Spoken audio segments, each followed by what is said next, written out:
안녕하세요. 금요사건 파일 디바제식합니다. 2016년 5월 TV를 보고 있던 A씨는 미제 사건을 다루는 한 프로의 채널을 고정하게 됩니다. 한참을 보던 중에 그는 어떤 사건에 대한 스토리가 시작되자마자 벼랑간 몸에 소름이 돋았죠. 그 이유는 지금 이 TV에서 다루고 있는 사건과 완전히 똑같은 내용을 자신이 지인으로부터 들은 적이 있었기 때문입니다. 그는 기억을 더듬어서 그 지인과 나눴던 대화를 되새기기 시작했습니다. 그날은 A씨와 지인 E씨가 함께 술자리를 가졌던 날인데 이 E씨라는 사람은 한국에서 10년 가까이 거주하고 있던 조선족이었죠. 술자리가 계속 되었고 취기가 오른 건지 E씨가 갑자기 툭 한마디를 건넸습니다. 야, 나 옛날에 한국 여자 죽인 적 있다? 당시에는 이게 너무도 현실성이 없는 이야기라고 생각을 했고 A씨는 야이씨 술김에 장난치지 말라 라면서 대수롭지 않게 넘겼는데요. 그러고 생각해보니까 아무리 취했다고 한들 어떤 사람이 사람을 죽였다는 농담을 할 수 있죠? A씨는 즉각 수화기를 들어서 떨리는 손으로 경찰에 신고를 합니다. 그리고 이 한 통의 전화로 19년 동안 해결되지 못했던 안양 호프집 여사장 살인 사건의 결정적인 실마리가 제공됩니다. 사건으로 가서 지난 1997년 4월 11일 오전 1시 안양시 만안구에 있는 한 호프집에서 40대 여사장 최씨와 손님 사이에 다툼이 벌어졌습니다. 술에 취해서 난동을 부리는 손님을 주인 최씨가 말렸는데 이 손님이 분을 이기지 못하고 막 행패를 부린 겁니다. 옥신각신 이어지던 중에 결국 손님이 이성을 잃은 채 주방에 있던 식칼을 집어들었죠. 그리고 주인 최씨를 무참히 살해하고 말았습니다. 이 현장이 순식간에 아수라장이 되었어요. 손님, 아니 그 범인은 빠르게 도주를 했죠. 그나마 다행인 건 피해자의 사망부터 범인의 도주까지 이게 아주 순식간에 벌어졌고 또 갑작스러웠기 때문에 범인이 마시던 그 술잔과 또 테이블에는 지문이 고스란히 남아있었습니다. 부검을 해보니 최 씨의 시신에는 11군데의 자상이 남아있었어요. 2군데는 복부였지만 나머진 주로 목 부분에 집중이 되어 있었죠. 경찰은 피해자가 이렇게 급소를 중심으로 잔인하게 살해당한 정황으로 봐서 이건 면식범이고 또 살인의 의도를 다분히 가진 채 분노를 주체하지 못하고 저지른 살인이라고 판단합니다. 이후에 사망 직전 최 씨와 트러블이 있었던 사람이 누구였나 라고 파악하던 중 손님 한 명을 용의자로 특정하게 되죠. 그는 바로 20대 남성 강 씨였습니다. 그렇게 빠르게 용의자가 특정이 되었고 증거도 확실했어요. 그래서 모두가 이 사건이 금세 끝날 줄 알았죠. 하지만 경찰이 강 씨 집을 급습했을 때 그는 사라지고 없었습니다. 놀랍게도 그는 이미 한국을 떠난 뒤였어요.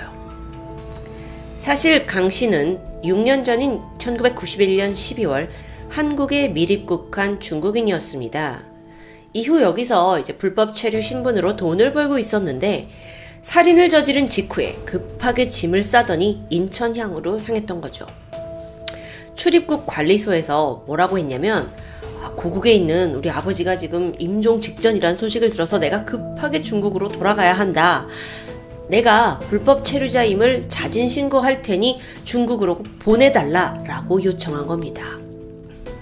여러분, 당시 우리나라에는 출입국 명령 제도라는 게 존재했습니다.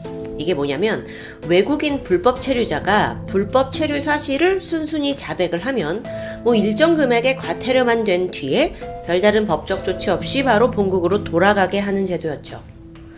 즉 다시 생각해보면 더 이상 한국에 살 의향이 없어진 불법 체류자들이라면 그냥 돈 벌금만 내면 확인 절차 없이 바로 나라로 돌아간다는 겁니다. 강 씨는 이 제도를 악용했습니다. 일단 중국에 돌아가기만 하면 살인을 했든 말든 한국 경찰이 자신을 찾기 어려워질 테니까 이게 최선의 방법이라고 생각한 거죠. 그래서 한국의 모든 것을 포기하고 중국에 돌아가서 편안하게 살 생각이었을 겁니다. 그렇게 그는 강제 출국 동의서에 지장을 찍는 아주 단순한 절차를 끝내고 중국으로 돌아갔고 이후 6년 동안 조용히 숨어 지냈습니다. 그런데 중국에서의 삶도 그렇게 순탄하지만 않았어요. 유일하게 가지고 있던 그 전기 설비 기술, 이걸로 뭐 이것저것 먹고 살려고 해봤는데 당최 중국에서 일이 잘 풀리지 않는 겁니다. 무엇보다도 한국에서만큼 돈이 벌리지 않아요.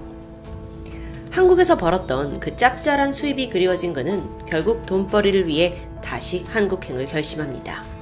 그리고 2003년 강씨에서 이름을 이씨로 개명한 후에 또 한 번 대한민국 미립국에 성공해서 도착하게 되죠. 뭐 여전히 불법 체류자인 건 똑같아요. 하지만 중국에서는 잘 풀리지 않던 일들이 한국에 오니까 술술 풀려갔습니다. 강씨가 사업을 시작하거든요. 직원이 10명 정도 되는 전기 설비 업체를 설립을 했고 잘 운영했어요. 그러면서 남부럽지 않은 삶을 살게 된 거죠.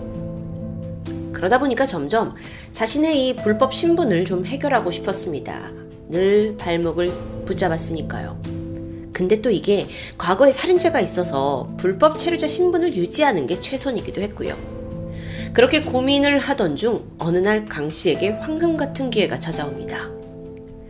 2011년 6월에 법무부에서 한시적으로 시행했던 제도가 있는데 그게 바로 재외동포 고충 민원, 이 사업의 일환이었어요. 이게 10년 이상 불법 체류 중인 외국인이 자진 신고만 하면 아무 조건 없이 합법적인 체류 조건을 부여해 주겠다는 거였죠. 강씨가 이 기회를 놓칠 리 없습니다.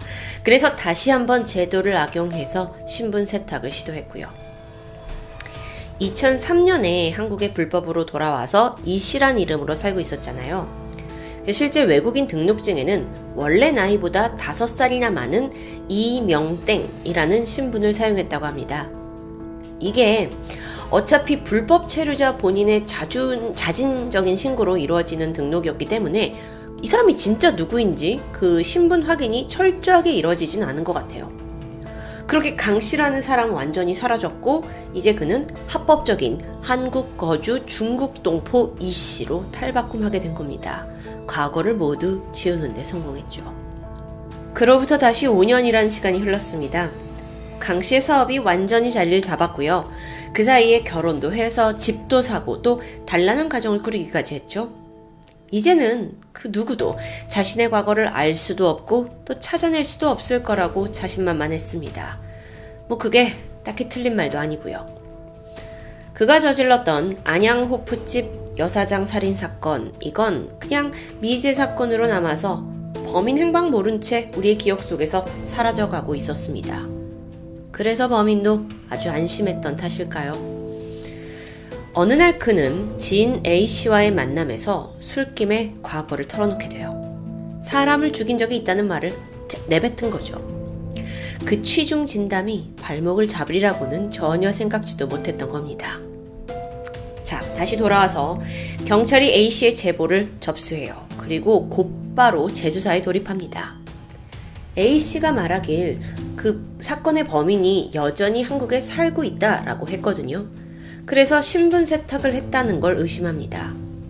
그러고 보니까 과거 19년 전에 용의자였던 강씨, 그 강씨의 어머니가 한국에 여전히 거주 중이었어요.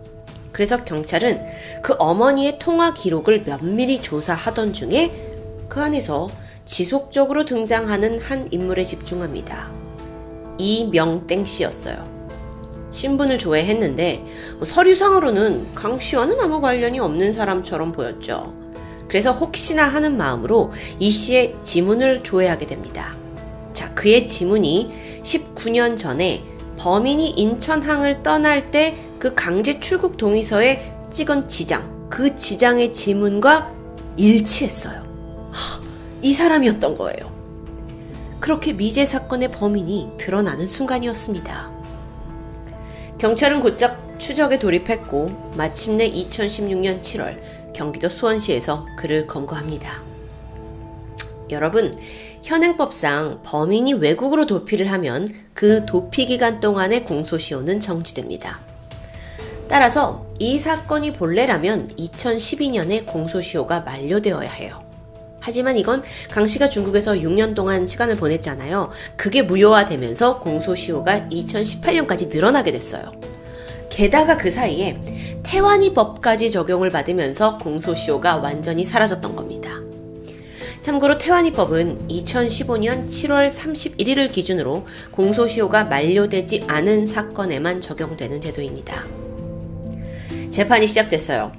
검찰은 강 씨의 살해 혐의에 또 도주까지 했다는 점을 들어서 그에게 징역 20년을 구형합니다. 하지만 여기에 대해서 강 씨는 술에 취한 우발적인 범행이었다라는 사실을 강력하게 주장했고 결국 그에게는 최종적으로 징역 13년형이 선고되었습니다. 재판부는 그의 죄는 굉장히 무겁지만 우발적인 점을 인정했고 또 초범이라는 점을 참작해서 양형을 낮췄다고 밝힌 바 있죠. 그렇게 중국인 강 씨는 현재까지 국내에서 복역 중입니다. 국내 제도를 악용해서 신분 세탁으로 법망을 피해왔던 강 씨. 참 이 사건을 통해 우리의 제도 안에 어떤 허점이 있었는지 여실히 드러났습니다. 하지만 끝내 법은 그의 편에 서주지 않았죠. 저는 이번 사건을 통해서 크게 느낀 두 가지 부분이 있었는데요. 먼저 미제 사건을 해결하는 데 있어 사소한 제보도 아주 큰 역할을 한다는 점이었어요. 만약 A씨가 그때 들었던 지인의 말을 여전히 장난으로 치부해서 그날도 신고하지 않았다면요. 혹은 보복이 두려워서 제보를 망설였다면요. 그랬다면 지난 19년간 미제였던 이 사건은 어쩌면 더 이상 해결할 수 있는 원동력을 아예 잃어버렸을 수도 있습니다. 두 번째는 범죄 사건의 증거는 영원히 남아있다는 점입니다. 사건 당일 술잔, 또 테이블에 있던 지문, 그리고 출입국 관리소에서 이젠 다 끝이라면서 시원하게 찍어둔 그 지장이 19년 만에 발목을 잡을 거라고 강 씨가 전혀 몰랐잖아요. 그렇다면 이번 사건처럼 이 두 가지만 잘 맞물린다면 이 국내에서 해결되지 못할 사건이 없겠다라는 확신이 들었는데요. 아마 오늘 사건을 보시는 많은 분들이 미제 사건 해결에 제보가 얼마나 큰 역할을 하는지 다시 한번 상기할 수 있었다고 생각합니다. 저 또한 이 국내 미제 사건들이 하나하나 해결되는 걸 기대하면서 계속해서 이 금요사건 파일을 통해 과거 사건들을 끄집어내겠다는 의지가 강해집니다. 지금까지 금요사건 파일 디바제시카였습니다.